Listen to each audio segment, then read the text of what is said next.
Bien, queridos, por favor, abran sus Biblias en la primera epístola de Juan. Hoy continuaremos. Vamos al capítulo 1, hoy vamos a continuar en la serie que iniciamos el domingo pasado. ¿Recuerdan el título de la serie?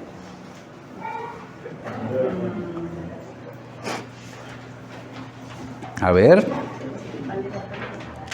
Vivamos en luz. Vivamos en luz. Vivamos en luz. Vivamos en luz. Y el capítulo en el que vamos a estar hoy es en el capítulo 1 y vamos a estar del verso 5 al verso 10. Verso 5 al verso 10. Y como les decía, iniciamos esta serie la semana pasada.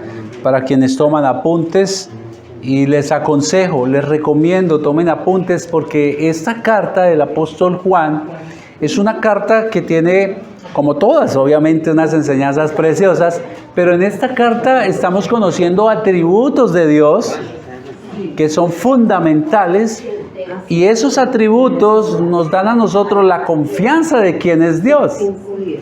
¿De quién es Dios? Conocer a Dios es fundamental para nuestras vidas. Pero además de enseñarnos quién es Dios, atributos de Dios, también es una carta de mucha vida práctica. De mucha vida práctica. Y en esencia yo diría que la carta tiene dos componentes fundamentales. ¿Quién es Dios? Y cómo espera que vivamos nosotros, sus hijos, delante de Dios. Entonces ahí vienen enseñanzas prácticas. Y el título de la prédica de hoy es La marca de un creyente verdadero. A partir de hoy vamos a comenzar a ver marcas. Entonces se va a convertir en un test para cada uno de nosotros. Porque la intención es ver si esas marcas están en mí. Si esas marcas están en mí. No necesitamos que nadie nos señale. Nosotros mismos con el chequear, ¿cierto? El checklist, nos vamos a dar cuenta, wow, eso no lo veo en mí. Sí, y si lo ve en usted, tampoco se sienta orgulloso o orgullosa. Ni confiado ni orgulloso porque ni eso es fruto suyo. Cuando damos fruto es porque demostramos que estamos pegados a la vid. Entonces al final es fruto producido por la vida en nosotros. Pero como dijo Roxanita, tampoco es para estar confiados. Porque el que crea que está firme, pilas, mire que no caiga. Esta es una carta muy pertinente para nosotros el día de hoy, que pues también hay falsos maestros, ¿no? Recuerden que es una carta en respuesta a falsos maestros que en aquellas iglesias estaban enseñando falsas doctrinas y principalmente negando la deidad de Cristo. Entonces es una carta pertinente porque hoy vivimos situaciones igual, también hay falsos maestros y van a aumentar. Y la mejor manera de contrarrestar la falsedad es ¿con qué? Con la verdad, conociendo la verdad. Esto es lo que hizo Juan con esta carta. Nos recordó la semana pasada quién es Cristo. Cuando nos están diciendo Cristo no es esto, pues la única manera de usted saber si están o no en lo correcto en esa enseñanza es porque usted conoce a Cristo. Y es el primer argumento. Observen ustedes que Juan en el capítulo 1, versículo 1 al 4, que estuvimos el domingo pasado, es contundente de entrada. Ellos dicen eso, pero yo lo conocí. Y no solamente yo. Los otros 11 también. Y no solamente nosotros. Cuando resucitó, más de 500 lo vieron. Es más, cuando vino al encuentro con nosotros y dudábamos, comió, nos mostró su cuerpo. Entonces, la mejor manera de contrarrestar la mentira es con la verdad. Y fue lo que hizo, es lo que está haciendo el apóstol Juan con la carta. Nos recordó que Jesús es el que ha estado desde el principio, llevándonos a recordar su eterna existencia. Él no es producto de, Él no es engendrado por. De ahí que María no es la madre de Dios. María es la madre del hombre, de Jesús hombre, pero no la madre de Dios. Queridos, Él es el Dios eterno. Jesucristo también es el Verbo, nos recordó Juan la semana pasada. Usted y yo, quienes estábamos muertos espiritualmente por nuestro pecado, hemos nacido de nuevo porque Él es la vida. También lo dijo Juan. Y en Él estaba la vida. Queridos, fue a través de Cristo que nuestros huesos secos tuvieron vida por su poder.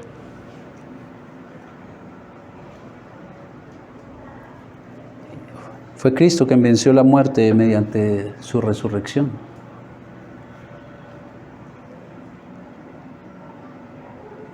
Y el Verbo se hizo hombre, y Juan junto con otros nos testifican que lo vieron, lo tocaron con sus manos y oyeron sus enseñanzas, y son las enseñanzas que los apóstoles empezaron a difundir, y gracias a lo que ellos escucharon de primera mano, usted y yo también recibimos esas enseñanzas, el Evangelio, la buena noticia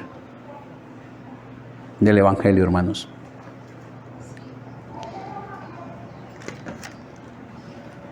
Pero también lo que Juan empieza a decir es, y este Dios eterno, el Verbo, la vida, se hizo carne.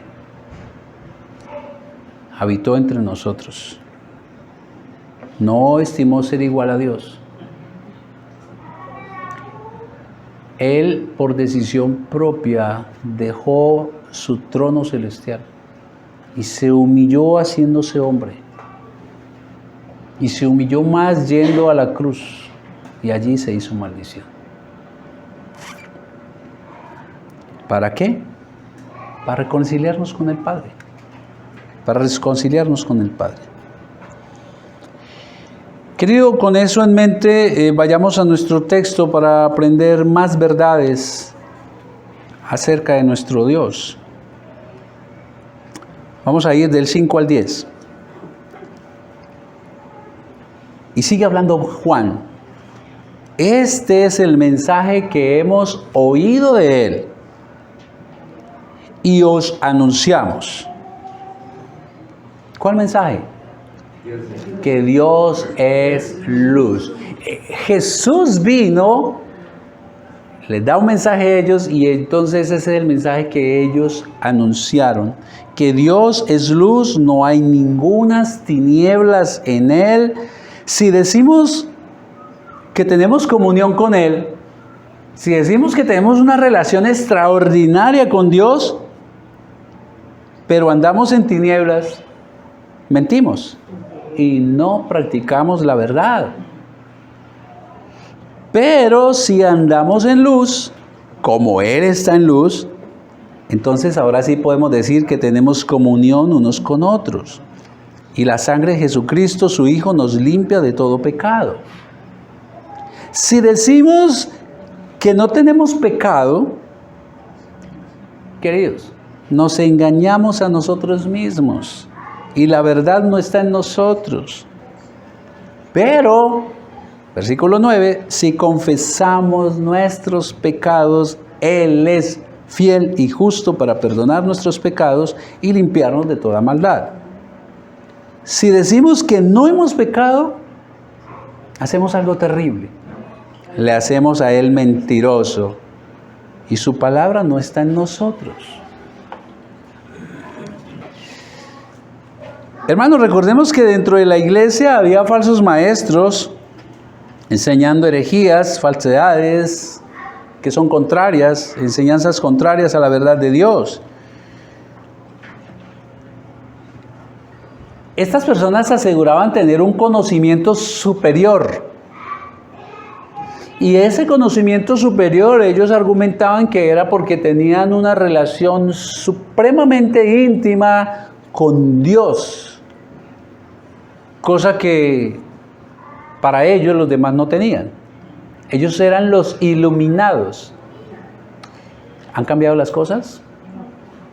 Hoy también tenemos supuestos iluminados que reciben unos mensajes súper especiales de Dios a los cuales, según ellos, ni usted ni yo podemos acceder. Mensajes tan especiales que ni siquiera están consagrados en las Escrituras. Lo terrible de esto es que mucha gente anda detrás de nuevas cosas y van detrás de ellos. Estos personajes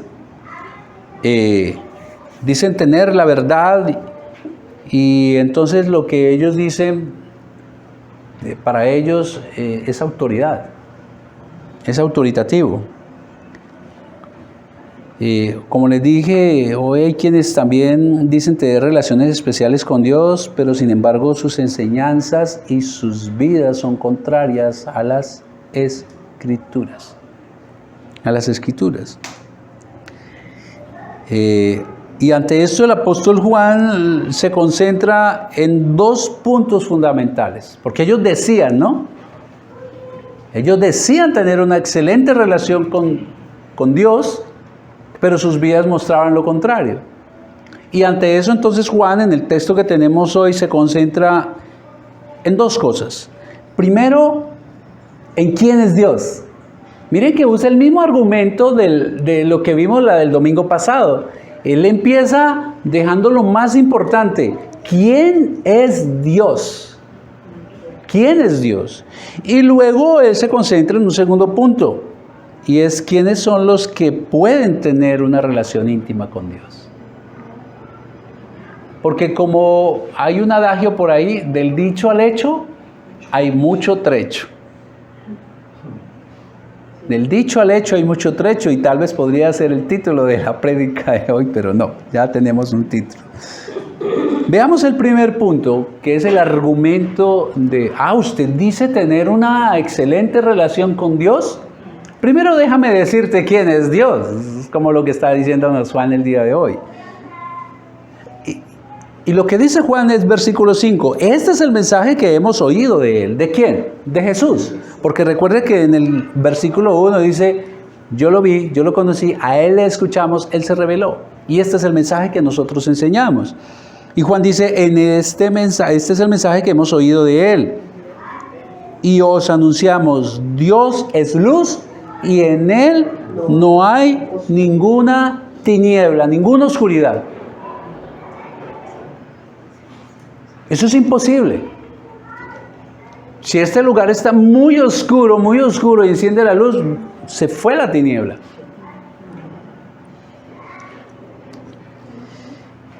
Hermanos, Dios es luz. Nadie ha visto ni puede ver a Dios.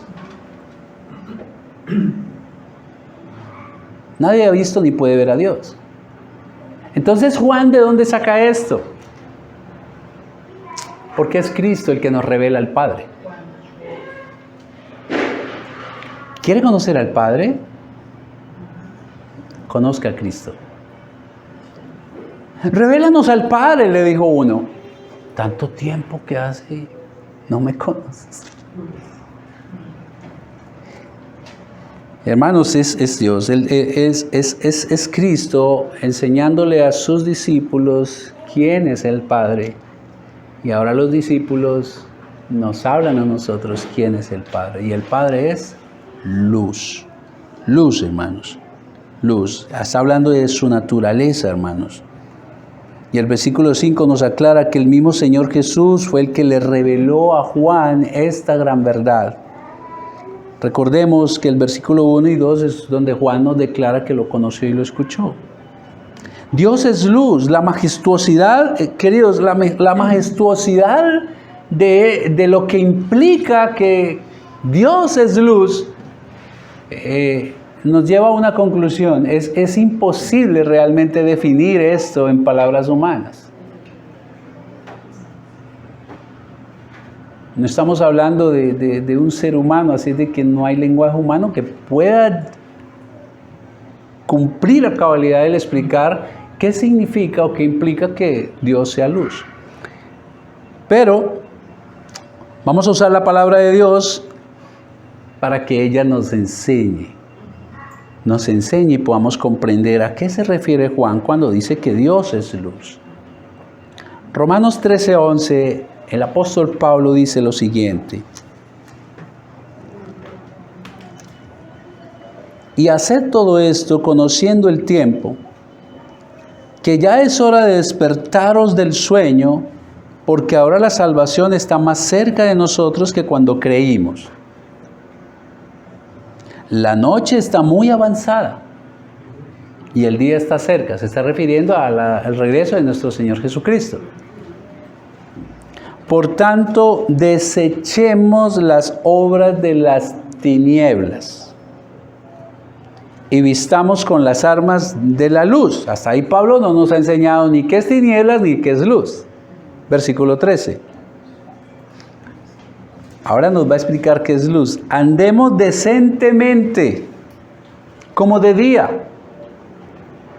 no en orgías. Y aquí empieza a enseñarnos la Escritura a qué se refieren las tinieblas. No en orgías, ni borracheras, no en promiscuidad sexual y lujurias, no en pleitos y envidias. Esas son las tinieblas. Y la podemos encerrar en una palabra. ¿En qué? Pecado. Pecado. Y el versículo 13 nos dice que andemos en luz, y el 12 termina diciendo, vistámonos con las armas de la luz. Entonces, ¿qué es la luz? Versículo 14, antes bien, vestidos del Señor Jesucristo, y no penséis en proveer para las lujurias de la carne. El apóstol Pablo hace un llamado a que el creyente se vista de luz, no andando en lo que caracteriza las obras de las tinieblas. Vístanse de luz y no de tinieblas, que son las orgías, las borracheras, los pleitos, las envidias. No practiquen el pecado. No participen de la oscuridad. No participen de la oscuridad, no participen del pecado. Y el verso 2 entonces dice, vestidos con luz. ¿Y cuál es esa luz? Versículo 14, vestidos de Jesucristo. Luz es lo contrario de las tinieblas al pecado. Luz es santidad. Y entonces ahora Juan nos dice, nos está diciendo que Dios es ¿qué? Santo. ¿Y recuerdan las palabras de Dios? Sean santos porque yo soy santo. Porque yo soy santo. Levíticos 20:26 dice la palabra del Señor, sean ustedes santos porque yo soy el Señor, yo soy santo y les he apartado de los pueblos para que sean míos. Dios es luz, lo que nos está diciendo que Él es santo, santo, santo, y en Él no hay pecado, en Él no hay tinieblas. Dios es luz y en Él no hay asomo de pecado. Su naturaleza, su esencia es ser santo. De ahí que podemos comprender entonces la imposibilidad que el ser humano esté delante de Dios. Es imposible. ¿Y por qué? Porque el ser humano es pecado. Porque cuando nuestro primer Adán pecó, recuerden lo que dice las Escrituras, el pecado pasó y la muerte a todos los seres humanos. Desde el vientre. Los niños. Usted a un niño nunca le enseña a mentir. No he visto el primer padre que le diga, mi amor, ven te enseño. Se miente de esta manera. Nosotros le enseñamos, hay que decir la verdad, y la verdad es esa, pero nunca usted le enseña a un niño a mentir. Nunca usted le enseña a un niño a ser egoísta con sus juguetes. Es el pecado que viene en nosotros. Y Dios es santo, santo, santo. No puede convivir el pecado con Dios. Por eso cuando Adán y Eva pecaron, destituidos de la presencia de Dios. La paga del pecado es muerte. Muerte espiritual, muerte eterna, infierno asegurado. Ese es el argumento de Juan ante estos herejes que están diciendo que tienen realmente un conocimiento de Dios, que ellos tienen una intimidad con Dios, pero su vida lo que muestra es una pecaminosidad grande. Entonces el argumento de Juan en palabras sencillas es: Dios es santo, santo, santo, que tiene que ver con ustedes, que ustedes son tinieblas, en Él no hay nada de oscuridad, no hay ninguna relación con el pecado. Su naturaleza es ser santo, su esencia es ser recto, justo. Él es la fuente de toda verdad, rectitud y verdad. Por tanto, es pecaminoso siquiera pensar por un momento que Dios es malo.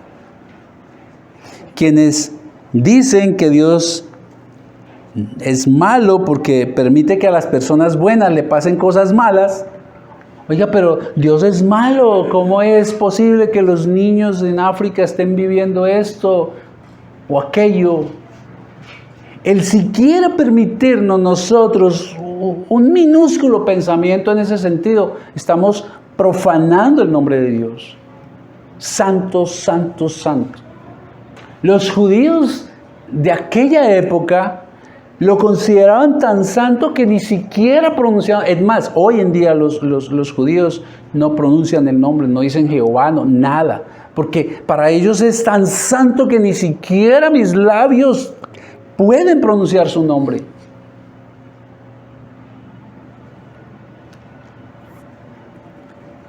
Y sin embargo, muchos de nosotros jugueteamos con el pecado.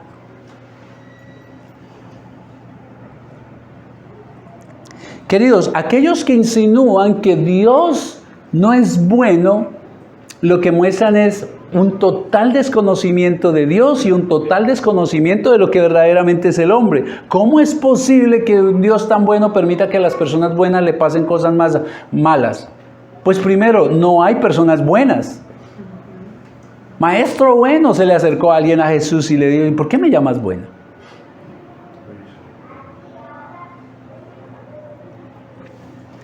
Lo primero que hace es desconocer que Dios es santo, santo, santo. Quítate el calzado porque el suelo que pisas es santo. No por el piso, por su presencia. Por su presencia, hermanos. Y tengan presente eso, por su presencia. Que vamos a ver más adelante ese temita. Y lo que demuestran también es que no conocen al ser humano. Porque la misma palabra de Dios dice que no hay bueno ni uno. Ni uno. Es más, el mismo Señor Jesús dijo en Marcos 2:17, no son los santos los que necesitan sanos los que necesitan médico, sino los enfermos. Y yo no he venido a llamar a justos, sino a pecadores, porque los fariseos se consideraban los más justos. No. Si ustedes se consideran justos, entonces no me necesitan. Y por eso asegurado, no hay bueno ni uno. No hay quien busque a Dios. No hay quien haga lo bueno. Queridos, esa palabra cliché que dice que los colombianos los buenos somos más. No es. Dios es luz y no hay tinieblas en Él. Es un argumento lógico. Es un argumento lógico el que está dando aquí. Recuerden que ya en la cultura helenista, ¿no? Los griegos, su sabiduría. Entonces, Juan también les da el mismo argumento. Es un argumento lógico. Donde hay luz, no puede haber tinieblas. No hay oscuridad. La oscuridad, el concepto de oscuridad, vuelvo y repito, es ausencia de luz. Ausencia de luz. Hermanos, en Dios no hay tiniebla. En Dios no hay lados oscuros. En Él no hay error, en Él no hay maldad. La maldad está gerenciada por Satanás. En Efesios 6:12, Satanás y sus aliados son llamados gobernadores de las tinieblas. Iglesia, ¿acaso Dios y Satanás tienen alguna amistad? No, de ninguna manera. Dios es luz, santidad total, no hay tinieblas en Él. No hay pensamientos maquiavélicos en Dios. Y aquí surge una pregunta: ¿cómo puede Dios, que es santo, santo, santo, que es luz, cómo puede Dios acercarse al hombre? Era imposible, ¿verdad? Era imposible. Pero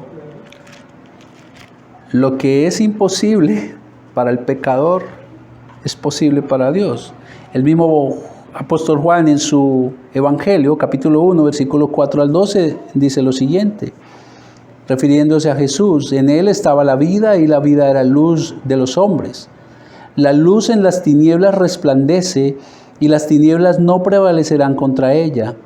Hubo un hombre enviado de Dios, el cual se llamaba Juan.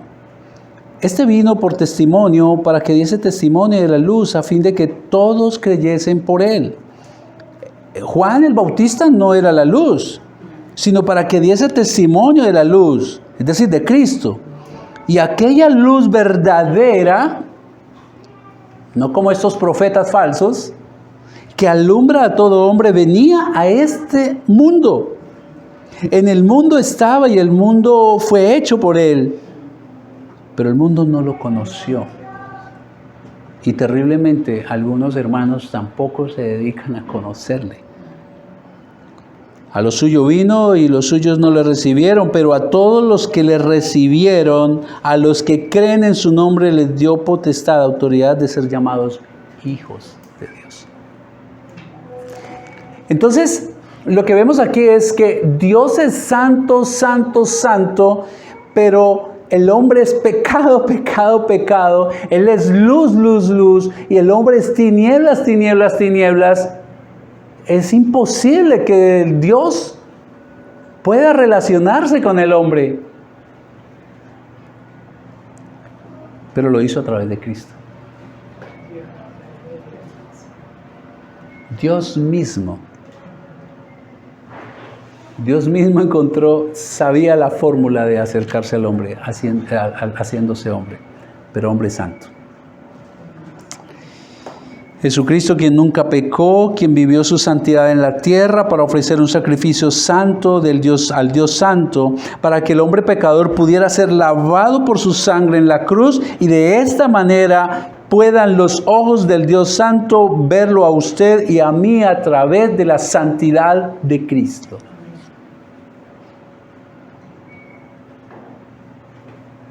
La única manera de Dios poner sus ojos en usted y en mí es si podía vernos santos.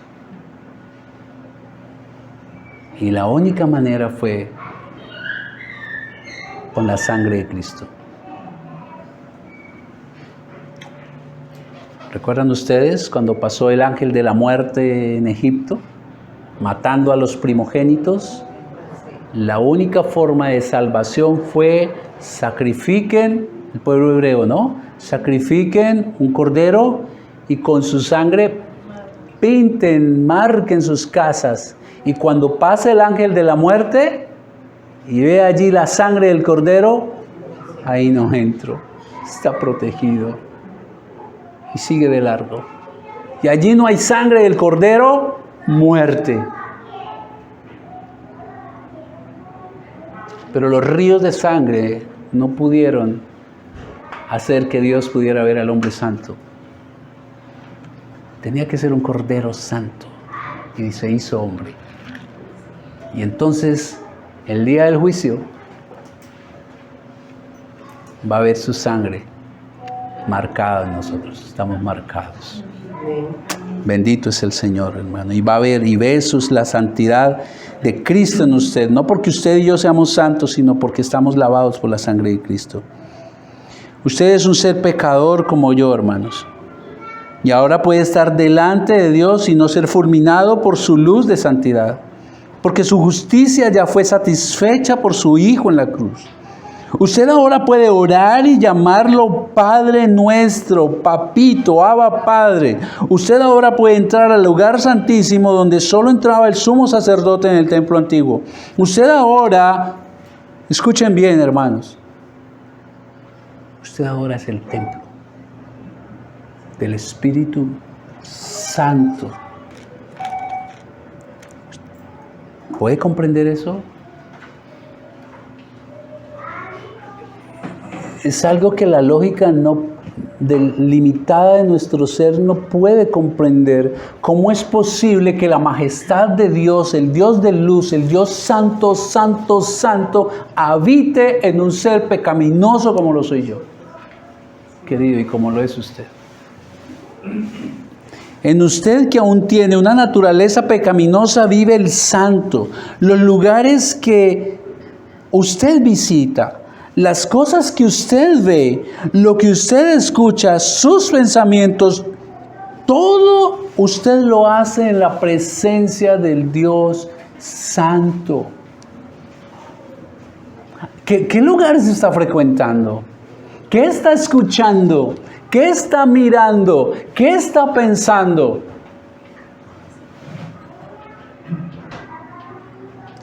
Lo primero que hace Juan es decir, ¿quién es Dios? Dios es santo, nada tiene que ver con las tinieblas.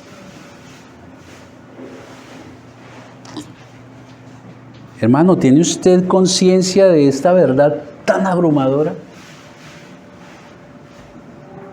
Creo que a veces nos embolatamos en los quehaceres de la vida, en los corre-corres, y es más, corremos estudiando la Biblia y no asimilamos una gran verdad como esta. En usted habita la plenitud. No es un poquito de su santidad, no es un poquito de Espíritu Santo, no es un poquito de Dios. En usted habita la plenitud de Dios en el Espíritu Santo.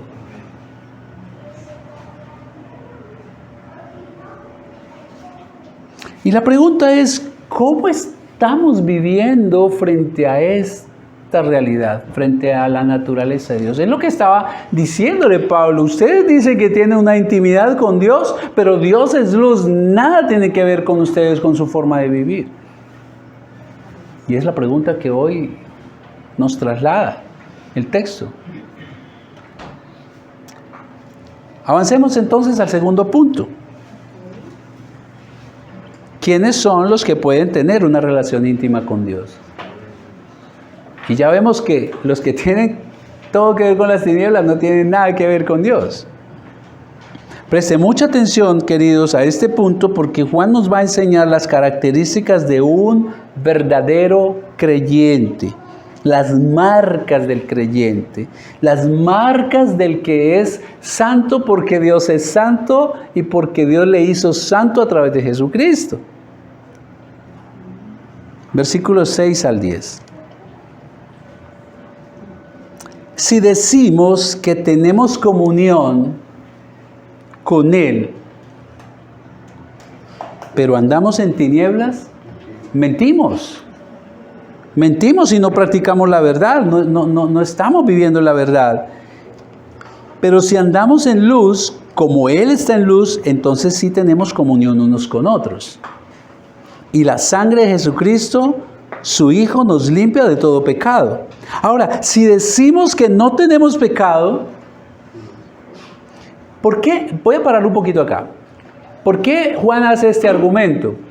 Porque es que los gnósticos, aquellos profetas falsos, ellos argumentaban que el cuerpo era totalmente pecaminoso, toda la materia era pecaminosa, pero el alma, el espíritu, era santo, santo, santo. Así de que yo puedo pecar que no va a contaminar el espíritu. Puedo pecar, hacer lo que sea, que un día esta materia va a morir, pero el espíritu seguirá en santidad. Era su concepto. Y entonces lo que Juan le dice es, aquí en el versículo 8, si decimos que no tenemos pecado, si decimos que no peco, la verdad nos engañamos a nosotros mismos. Y la verdad no está en nosotros. Pero si confesamos nuestros pecados, y entonces lo que está diciendo es, aquí, entre líneas es, claro que sí, los creyentes pecan. No practicamos el pecado, pero pecamos. Pero si confesamos nuestros pecados, el problema no es que pequé, no es que se me fueron las luces. El problema es no confesarlo. Pero si confesamos nuestros pecados, Él es fiel y justo para perdonarnos y limpiarnos de toda maldad. Pero si seguimos diciendo que no hemos pecado, lo que estamos haciendo es algo terrible. Estamos diciendo que Dios es mentiroso. Este es el argumento de Juan. Los falsos maestros alardeaban de tener una relación íntima con Dios, pero andaban en pecado abiertamente. Un día le pregunté a alguien, ven, ¿cómo estás con Dios? ¿Cómo está tu relación con Dios? Y su respuesta es, bien. No, yo estoy bien con Dios. Y si le pregunto a Dios, ¿qué responderá Él? Era lo que estaban haciendo ellos, creyendo que tenían una buena relación con Dios, pero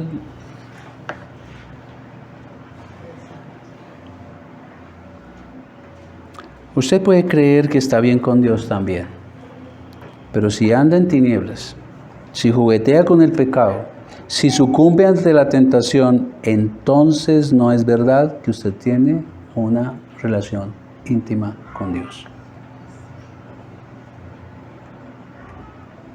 No es verdad. Se está engañando. Se está engañando creyendo que tiene una buena relación íntima con Él. Oh, hermanos, cuán engañados estamos si pensamos que la gracia de Dios nos permite vivir de cualquier manera. Oh, hermanos, qué ilusos somos si pensamos que para Dios hay pecados y pecadillos.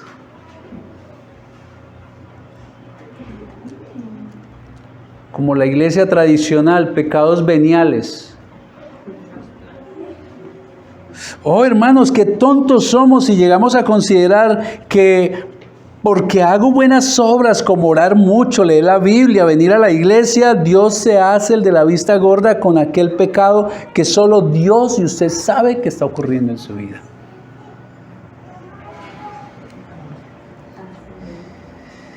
Hermanos, es que no sabemos que Dios es luz y nada tiene que ver con las tinieblas. Mire lo peligroso de no conocer a Dios. Porque es que cuando no le conozco, entonces yo estoy creando un ídolo, un Dios que no es el Dios de las Escrituras.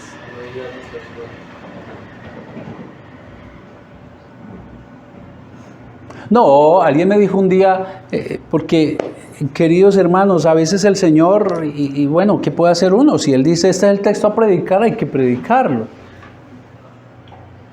Y en una ocasión tuve una serie como de 3 predicaciones de pecado, hasta que alguien dijo, usted no habla sin hablar de pecado, y la verdad es que yo no creo, Dios no es así.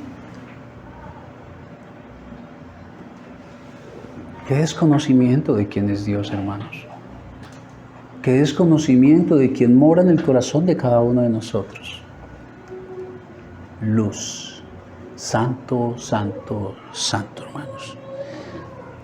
Pero las cosas empeoran. El versículo 7, Juan nos deja ver que los falsos maestros que decían tener una relación íntima con Dios, no solo pecaban abiertamente, sino que al confrontarlos decían, no, yo no peco. Nos engañamos cuando no aceptamos que estamos en pecado, que pecamos. Y no solo nos engañamos a nosotros mismos, sino que Juan dice en el versículo 8 que hacemos mentiroso a Dios. ¿Y por qué le hacemos mentiroso? Porque en Romanos 3, Dios que inspiró a Pablo nos enseña que todos los seres humanos pecamos. Todos pecamos y estamos destituidos de la gloria, de la presencia, de la misericordia de Dios, que no hay uno bueno, que no hay quien busque a Dios. Todos pecamos. Querida iglesia, no olvide que Dios es luz, pero también es omnisciente. Todo lo sabe. No hay nada oculto a su ojo, a su conocimiento. Él conoce nuestros pensamientos. Él conoce aquella conversación furtiva que tuvimos con aquella persona. Él sabe todo de nosotros. Iluso quien niega su pecado delante de Dios. El llamado no es a que ocultemos los pecados. El llamado es a ¿qué? A confesar nuestros pecados. Quien diga que tiene una relación íntima con Dios, pero vive abiertamente en pecado o jugueteando con Él, dice la Biblia que es un mentiroso. Se engaña a sí mismo. Ahora, queridos, hay que tener cuidado. Porque es que generalmente también nuestro concepto que tuvimos de pecado son aquellas cosas abrumadoras como matar, robar, cometer adulterio, fornicar. Y sí, obviamente son pecados. Pero es que el Señor no tiene estatus para los pecados. Pecados y pecadillos. ¿Y qué hay de aquel pensamiento maluco que tenemos hacia aquella persona? ¿Y qué hay del chisme?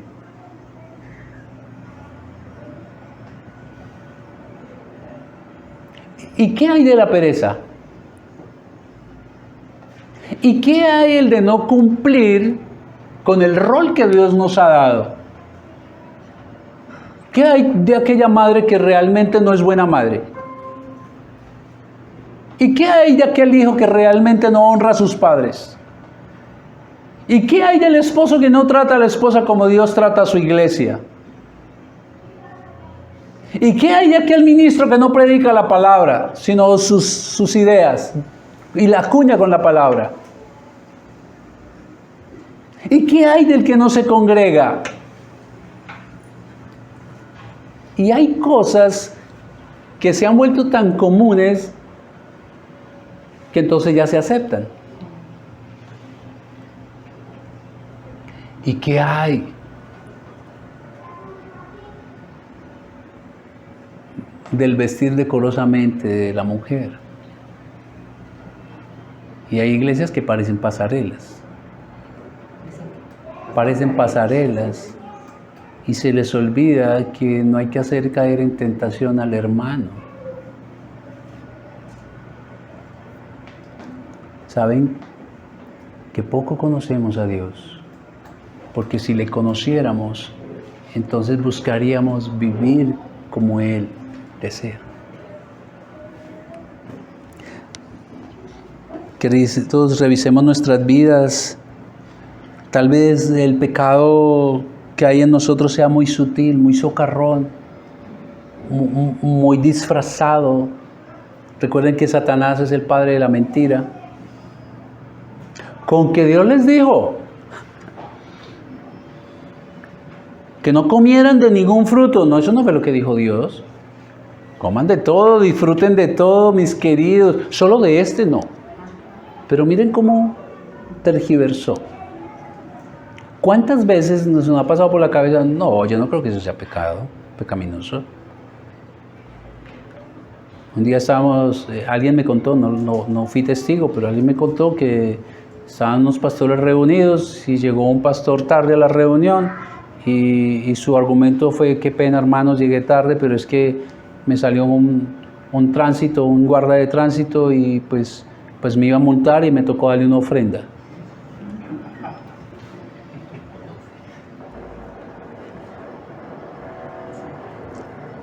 Hoy, como es normal que los jóvenes tengan relaciones íntimas, entonces ya se considera que eso no es pecaminoso. Y estoy hablando dentro de la iglesia. Querido hermano, porque el pecado que esté en nosotros parezca sutil, no deja de ser pecado delante de Dios. Podemos engañar a todo el mundo, menos a nuestro Dios. Usted sabe que lo que está haciendo está delante de Dios. Eso uno lo sabe. ¿Y por qué lo sabe? Porque el Espíritu de Dios mora en nosotros y nos reargulle de pecado. Antes disfrutábamos, convivíamos, participábamos y es más, no sabíamos que eso era pecado. Pero es que ahora el Espíritu de Dios le hace sentir mal. Ahora, si usted no se siente mal cuando comete pecado, entonces el Espíritu de Dios no está morando en usted, por mucho que lleve en la iglesia. Mi querido hermano, mi querida hermana, que sabe que está pecando, tenga mucho cuidado, porque el Dios al que ama disciplina, hermanos. Si nosotros que somos malos hacemos algunas cositas buenas, y una de las cositas buenas que hacemos es que por amor a nuestros hijos, cuando los vemos que están en algo malo, ¿cuánto más Dios? Ahora veamos quiénes son los que pueden tener una verdadera comunión con Dios. Versículo 7. Pero si andamos en luz, como Él está en luz, tenemos comunión unos con otros. Y entonces usted dirá, pero ahí no hay comunión con Dios. Pues si usted va al versículo 3, Juan le dice, esto le hemos visto, le hemos oído y esto anunciamos para que también vosotros tengáis comunión con nosotros, y nuestra comunión verdadera es con Dios. Tengamos comunión como nosotros hemos comunión con el Padre.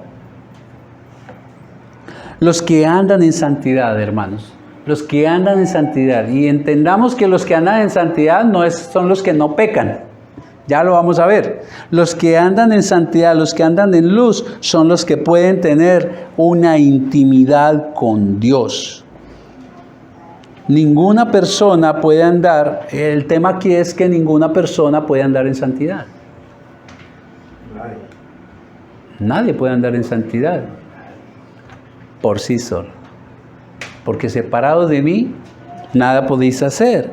Todos somos pecadores, todos somos destituidos de la presencia santa de Dios, imposibilitados para hacernos santos por nosotros mismos. Entonces es Jesucristo el que nos santifica, hermanos. 1 Corintios 6:11. Y esto eran ustedes, algunos de ustedes, ¿qué? Pecadores. Ahí estoy yo, también. Pero fueron lavados. Pero fueron santificados. Pero fueron justificados en el nombre del Señor Jesucristo y en el Espíritu de nuestro Dios.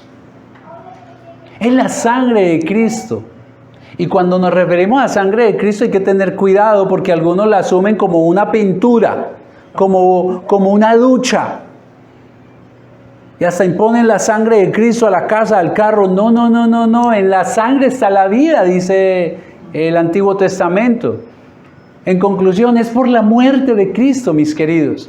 Es la muerte de Cristo, la cruz enfrente, el mundo atrás.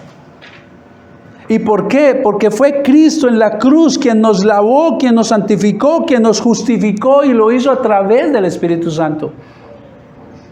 Entonces ahora sí podemos vivir en santidad. Pecando, pero buscando la santidad. Y esto tampoco es de nosotros, es Dios el que lo coloca, porque Él coloca el querer como el hacer, por su buena voluntad. Miren con qué amor nos amó Dios, que hizo todo para que podamos vivir en comunión con Él. Recuerden, Él es luz y en Él no hay tinieblas. Usted y yo no podíamos acercarnos a Él. Ni los serafines, ¿recuerdan? Que volaban con 6 alas en su presencia, pero 2 de ellas se cubrían los ojos, porque no pueden ver la luz de la santidad de Dios. Y estoy hablando de ángeles que no caídos. Qué infinita es la bondad de Dios, ¿verdad?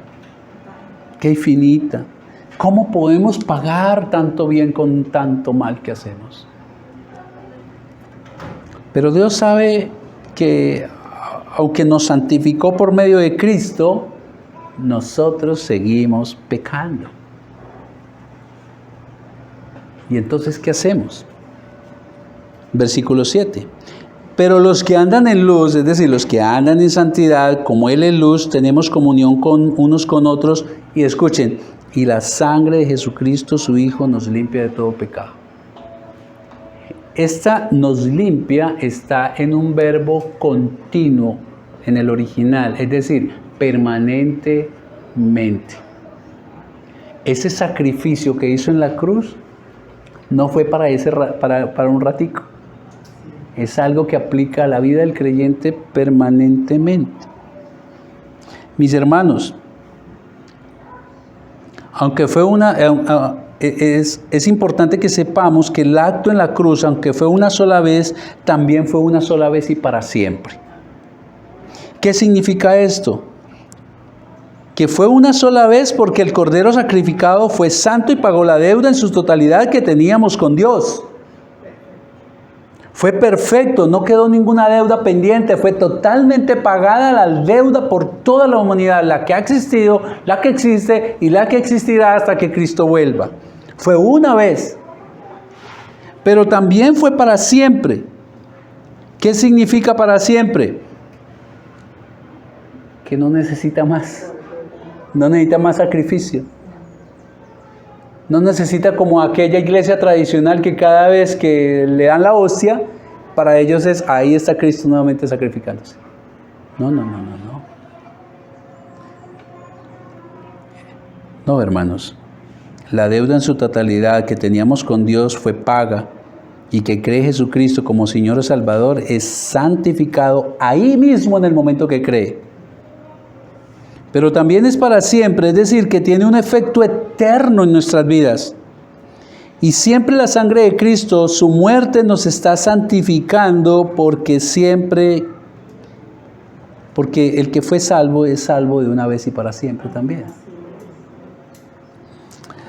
Ahora, el que ha sido salvo peca, pero no practica el pecado. Practicar es hacerlo constantemente, deleitarse en él, buscar hacerlo. El verdadero creyente peca porque se le fueron las luces. Pero tiene que estar tranquilo, tiene que estar tranquila. Su sacrificio es para siempre. Y la sangre de Cristo actúa permanentemente. Su muerte, Dios siempre nos ve a través de la muerte de nuestro Señor y Salvador Jesucristo. Él nos limpia de pecado. Eso implica que es algo continuo. Pero ¿saben? Dios nos dejó una responsabilidad. Confesar. Confesar. Versículo 9. Si confesamos. Fíjese que en el versículo 7 dice, y la sangre de Cristo, es decir, su muerte, le alcanza, le cobija porque usted peca. Pero luego en el 9 nos dice una condición. Si confesamos. Si confesamos nuestros pecados, Él es fiel y justo para perdonarnos y limpiarnos, fíjese, sigue continuamente, de toda maldad, hermanos. El creyente cuando peca confiesa que pecó con la certeza que Jesucristo le perdona, porque Él es justo, Él no nos va a rechazar, hermanos. No deje que el diablo le meta la mentira que ese pecado que usted cometió, Dios no lo va a perdonar y perdió la salvación. Es falso, no lo crean. Tengo una amiga que ella no ha podido comprender esta verdad. Dice, no, Dios no me perdona esto. Aquel que viene con su corazón contrito y humillado en su presencia, Él no le echa fuera. Él no le echa fuera. Él no le echa fuera. Observe que no dice que confiese a un hombre, ¿no? Ahí se derrumba también el arrodillarnos delante de aquel hombre y pedir perdón.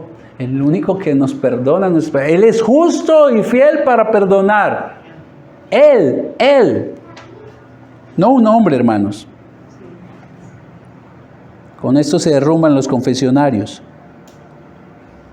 Es confesar a Cristo que usted ha transgredido su ley y Él es fiel y justo para perdonarle. Qué descanso, ¿verdad? Qué descanso. El mismo salmista dice que sus huesos se adolecieron mientras no confesó su pecado. Y es que si hay algo terrible es tener una culpa allá adentro y no confesarla, hermanos. Es declararle con sinceridad nuestro dolor por haberlo defraudado pecando. Podemos venir a Él con un corazón contrito y humillado, en total confianza que no seremos rechazados, sino perdonados, abrazados, consolados, fortalecidos, para seguir madurando y seguir avanzando en el proceso de la santificación y ser cada día más parecidos a nuestro Señor Jesucristo. Y ahora esa confesión implica arrepentimiento. No es solo decirle, Señor, pequé contra ti.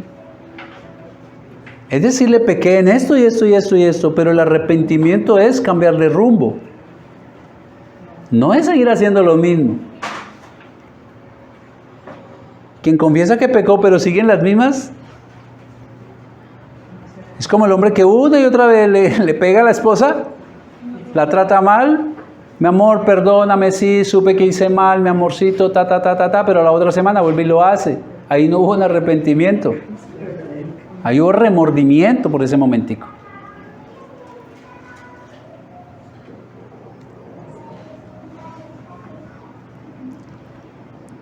El Señor es justo y recto para perdonar. Él no se tuerce. Él lo dijo, Él lo cumple. Querido, cierro con esto. Dios es luz y Jesucristo nos reconcilió con la luz. Por tanto, como dijo el apóstol Pedro en 1 Pedro 1:14, queridos, vivan como hijos obedientes de Dios, no vuelvan atrás a su vieja manera de vivir con el fin de satisfacer sus propios deseos. Antes lo hacían por ignorancia, pero hoy han conocido la verdad. Meditemos.